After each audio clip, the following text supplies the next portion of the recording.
Hello दोस्तों, good morning.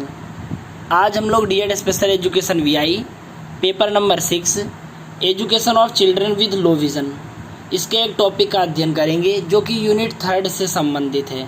हमारा unit 3 है एजुकेशनल इंटरवेंशन यानी शैक्षिक हस्तक्षेप। और जो विषय आज हमें पढ़ना है, जो टॉपिक आज हमें पढ़ना है वो है एग्जाम्पलर करिकुलर एडेप्टेशन यानी पाठ्यक्रम अनुकूलन के उदाहरण। इस विषय को आज हमें पढ़ना है। देखिए, यदि हम बात करें स्पेशल एजुकेशन की तो उसमें यदि स्पेशल स्कूल है तो उसमें जो पाठ्यक्रम होगा वो हो सकता है कि पूर्णतः स्पेशल बच्चों को ध्यान में रख के बनाया गया हो। और यदि हम जनरल एजुकेशन की बात करें, सामान्य शिक्षा की बात करें, तो उसमें जो पाठ्यक्रम होगा वो सामान्य ना करके सकलांग बच्चे कह दूँ या फिर दृष्टिवान साथी कह दूँ, उन बच्चों को ध्यान में रख के बनाया होगा। किंतु जैसे जैसे हम इंक्लूजन के लिए बढ़ते हैं, समावेशन के लिए बढ़ते हैं, तो एक ऐसे पाठ्यक्रम की ज़रूरत है तो जो दोनों जगह अप्लाई हो। तो होता क्या है कि सामान्य पाठ्यक्रम को ही इंक्लूसिव एजुकेशन में रखा जाता है। ज़रूरत इस चीज़ की कि उस पाठ्यक्रम में कुछ बदलाव किया जाए, कुछ अनुकूलन किया जाए, कुछ एडप्ट किया जाए, ताकि वो सामान्य बच्चे के साथ साथ दिव्यांग बच्चे के लिए भी, दिव्यांग की बात यहाँ केवल दृष्टिबाधिता से संबंधित ही बात करेंगे, तो दृष्टिबाधित बच्चे के लिए भी लागू हो सके। इन्हीं बातों को ध्यान में रखते हुए पाठ्यक्रम में कुछ बदलाव किया जाता है।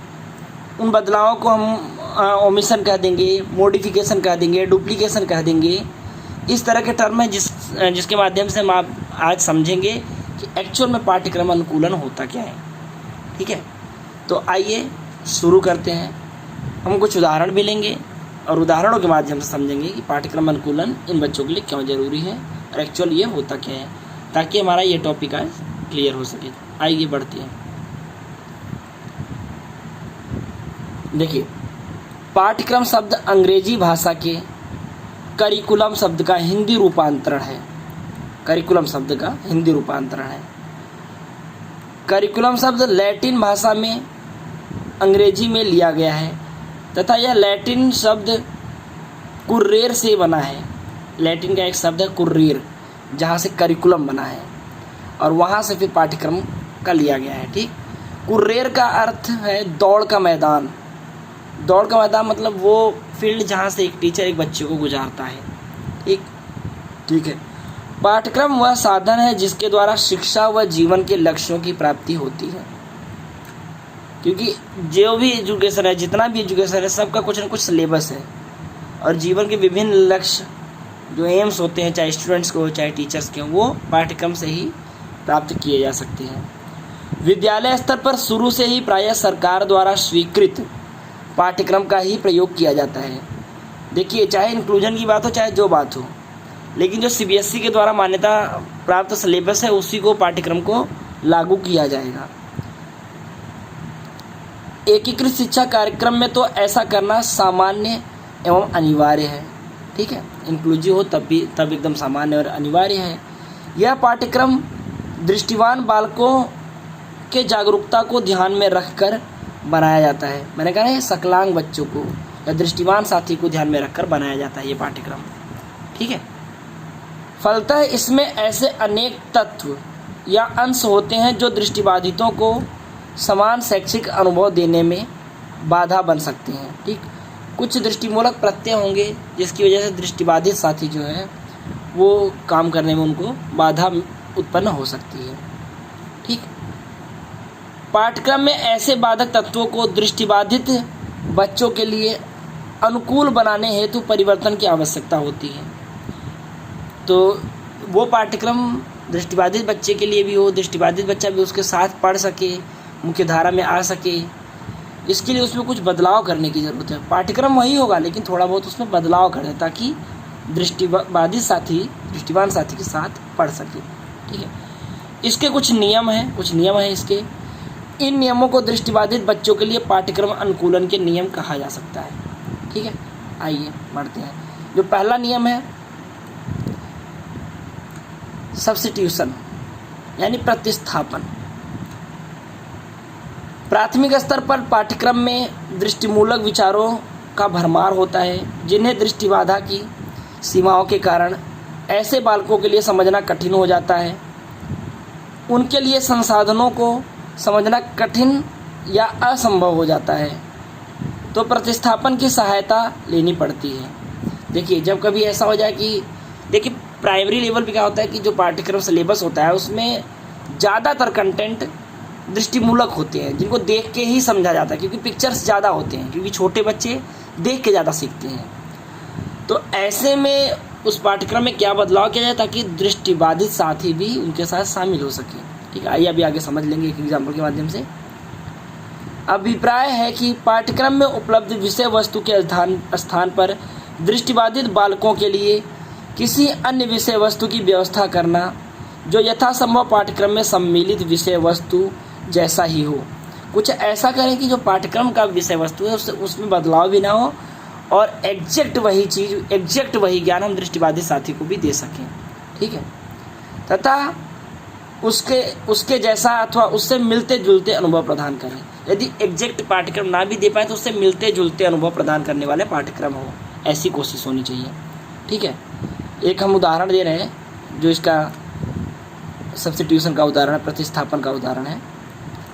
मानचित्र पढ़ाने के लिए साधारण मानचित्र की जगह स्पर्शी मानचित्र का प्रयोग करना। तो जो सिलेबस है जो हम पढ़ रहे हैं प्रतिस्थापन में, तो कुछ भाग को हम प्रतिस्थापित करके या फिर उसको थोड़ा सा बदलाव कर सकते हैं। जैसे एक एग्जांपल है कि मानचित्र स्पर्शी मानचित्र पढ़ा जाए। जैसे जो TLM है, जो पिक्चर्स है, उनको 3D मॉडल उपलब्ध कराया। जैसे बच्चे छोटे छोटे क्लास में बच्चे शेर, हाथी ये सब पढ़ते होंगे, जंगली जानवर ये सब पढ़ते होंगे, तो हो सकता है इनकी 3D मॉडल उपलब्ध करा दिया जाए। समझ रहे हैं? तो हम वही ज्ञान उसी तरह से वही अनुभव दे पाएंगे। आइए सेकेंड टॉपिक है सेकेंड जो है मॉडिफिकेशन यानी रूपांतरण। पाठ्यक्रम में छोटे छोटे संशोधन रूपांतरण कहलाता है। छोटे छोटे संशोधन बदलाव किया जाए।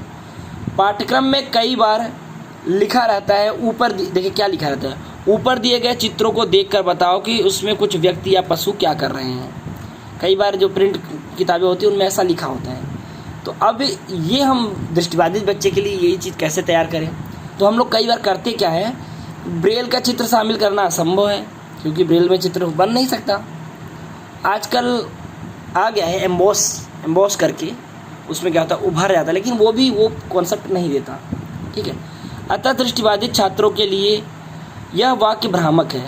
तो दृष्टिबाधित छात्र उसको देख नहीं पाएगा जो ये चीज़ें हैं। अतः अल्प दृष्टि वाली बच्चा भी हो सकता है कि चित्र को पूरी तरह न समझ पाए। जरूरी नहीं कि अल्प दृष्टिबाधित बच्चा भी थोड़ा बहुत देख पाए, हो सकता है कि इतना बारीक पिक्चर हो कि उसको पूरा न देख पाए। ऐसी स्थिति में वाक्यों में कुछ संशोधन करके या कुछ बदलाव करके उसी तरह के सूचना के साथ प्रस्तुत किया जा सकता है। कोशिश कुछ ऐसी की जा सकती है कि वही इन्फॉर्मेशन बच्चे को दी जाए लेकिन उसका फॉर्म बदल दिया जाए। मैंने एक एग्जांपल लिखा है, देखिए उदाहरण। बच्चे को कोई चित्र दिखा के उसका वर्णन करने के बजाय कोई कहानी सुनाकर उसका भावार्थ बताने के लिए कहा जा सकता है। जो पिक्चर है उससे संबंधित कोई जो भी दृश्य है पिक्चर में उससे संबंधित कहानी सुना दिया जाए, फिर उसका भावार्थ बताने के लिए कहा दिया जाए, और फिर उसमें पूछ दिया जाए कि क्या हुआ। कहानी के दृश्यों का वर्णन करने के लिए कहा जा सकता है। ठीक है, ये इसका उदाहरण हो गया। तो यानी जो मॉडिफिकेशन है, मॉडिफिकेशन के अंतर्गत हम क्या कर सकते हैं कि जो भी दृष्टिमूलक प्रत्यय हैं उनको हम सुनने के आधार पर कन्वर्ट कर दें। ठीक है, आइए अगला पढ़ते हैं। ओमिशन। ओमिशन का मतलब है हटाना, और ये देखिए बहुत आसान टॉपिक है। ओमिशन का मतलब होता है कि जो पाठ्यक्रम में है यदि बच्चा उसके नहीं समझ पा रहा तो उसको हटा देना। इसका एक बहुत बढ़िया उदाहरण मैं आपको भी दूंगा। इसका अभिप्राय है कि जब प्रतिस्थापन, रूपांतरण आदि में से किसी नियम का प्रयोग संभव न हो तो पाठ्यक्रम को छोड़ देना चाहिए। प्राथमिक स्तर पर भी कभी कभी इसकी आवश्यकता पड़ सकती है। ठीक है, जब बच्चे बड़ी कक्षाओं में पहुंचते हैं तो कई विषयों को पाठ्यक्रम को लागू करने के लिए संभव नहीं होता। ऐसी स्थिति में बच्चे उन विषयों को छोड़कर विकल्पी विषय का चयन कर लेते हैं। देखिए बढ़िया एक एग्जांपल मैं आपको दे रहा हूँ। पहले ऐसे बता देता हूँ कि जो प्राइमरी लेवल से बच्चे जो थोड़ा बहुत बढ़ते हैं तो वो धीरे धीरे मैथ और साइंस से संबंधित जो दृष्टिमूलक विषय है या प्रयोगात्मक विषय हैं उनको छोड़ के आर्ट के कोई विषय ले लेते हैं, कला कोई ले लेते हैं, साहित्य ले लेते हैं, हिंदी ले लेते हैं। समझ रहे हैं? बड़ी कक्षाओं में पहुंचने पर प्रायः दृष्टिबाधित छात्र गणित विषय को या विज्ञान विषय को छोड़ देते हैं और इसके बदले कोई और विषय ले लेते हैं, क्योंकि उनमें ज़्यादा दृष्टिमूलक प्रत्यय होते हैं। साइंस और मैथ में ज़्यादा दृष्टिमूलक प्रत्यय होते हैं, ठीक, इसलिए उसको छोड़ देते हैं।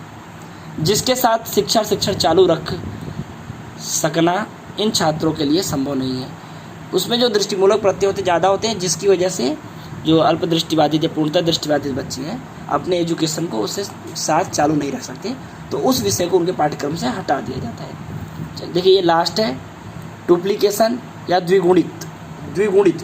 तो द्विगुणित थोड़ा शब्द कठिन है, तो इसलिए आप लोग डुप्लीकेशन को याद रखें। डुप्लीकेशन का अगर थोड़ा और आसान करें तो मतलब कॉपी, ठीक है, एग्जैक्ट कॉपी, प्रति।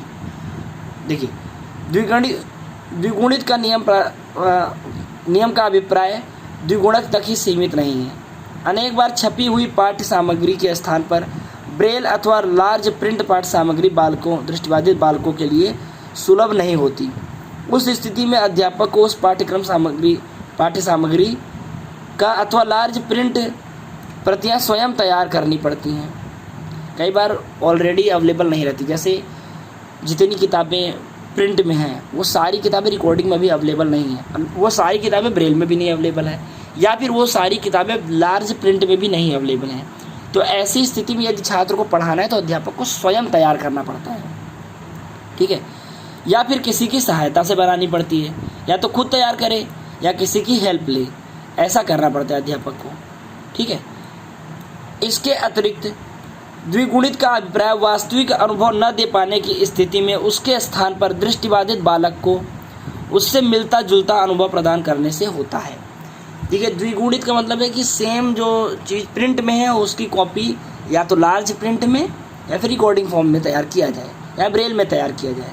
तो ज़्यादातर चीज़ें अभी अवेलेबल नहीं है, ऐसी स्थिति में अध्यापक खुद तैयार करता है। तो इसका एक अच्छा उदाहरण इसमें खुद ही है, इसका उदाहरण देने की ज़रूरत ही नहीं है कि जो कक्षा में चीज़ें पढ़ाई जा रही हैं कोशिश किया जाए कि अध्यापक उनको खुद तैयार कर दे। यदि वो चीज़ें नहीं अवेलेबल हैं तो अध्यापक खुद उसको तैयार करे जिससे कि बच्चे तक वो चीज़ें पहुंच सकें, ठीक है। ये इसका एक एग्जाम्पल हो सकता है, ठीक है। तो हमारा ये विषय इतना ही था। आशा है कि आप लोग इसको समझ पाए होंगे। देखिए पाठ्यक्रम अनुकूलन विशेष शिक्षण में बहुत ज़रूरी है। बिना पाठ्यक्रम अनुकूलन के हम समावेशन ला ही नहीं सकते, क्योंकि जो हमारे पाठ्य सामग्रियाँ तैयार हैं वो ज़्यादातर क्या सभी प्रिंटेड तैयार हुई हैं। इवन हमारा सिलेबस भी प्रिंटेड है। तो यदि दृष्टिबाधित या अल्प दृष्टिबाधित बच्चे को हम शामिल करना चाहते हैं तो हम चीज़ें को, कंटेंट को ब्रेल में, टेक्टाइल फॉर्म में, रिकॉर्डिंग में, लार्ज प्रिंट में या बड़े टेक्टाइल प्रिंट वाले TLM इस फॉर्म में तैयार करवाएं। इस फॉर्म में तैयार होने के बाद ही हम दृष्टिबाधित और अल्प दृष्टिबाधित बच्चे का समावेशन सुनिश्चित कर सकते हैं। धन्यवाद।